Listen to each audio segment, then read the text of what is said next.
नमस्कार, 3D news book में आप सभी का स्वागत है। आज हम काफी गंभीर मुद्दे पर बात करने जा रहे हैं जो आप सभी जनता से संबंधित है और आप भी हर रोज इन समस्याओं से गुजर रहे हैं। जानकारी दे दें कि प्रदेश की सड़कों की हालत इन दिनों काफी खराब हो गई है, बल्कि यूं कहें कि सड़कें ही गायब हो चुकी है।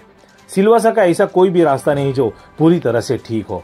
खराब रास्तों की सूची में सबसे पहले सिलवासा रखोली रोड आता है, जो अब वाहन चालकों के लिए सरदर्द का कारण बन चुका है। वाहन चालक यहां से आवागमन करने से पहले 10 बार सोचते हैं। हालांकि यह काम प्रशासन का है। यह सड़क निर्माण कार्य पिछले कई महीनों से चल रहा है, लेकिन अभी तक इस सड़क निर्माण कार्य पूरा नहीं हुआ है। इस रास्ते से हर रोज सड़क हादसे होते रहते हैं। इन्हें रोकेगा कौन? इसी मुद्दे पर कांग्रेस नेता प्रभु टोकिया ने अपनी प्रतिक्रिया दी। सुनिए प्रभु टोकिया ने अपनी प्रतिक्रिया में क्या कहा। नमस्कार। સૌથી પહેલાં તો આપના ચેનલના માધ્યમથી આજે એક સંદેશો આપવા માગું છું કે દાદરા નગર હવેલીમાં રોડને લઈને પ્રદેશની જનતા ત્રાહીમ પોકારી ઉઠી છે। ઉપરથી 3-4 દિવસથી લગાતાર વરસાદ અને વરસાદના લીધે ખરાબ થયેલા રોડ એકદમ ખરાબ થઈ ગયા છે, જેના કારણે દરરોજ અવર જવર કરવાળા લોકો ત્રાહીમ પોકારી ઉઠ્યા છે।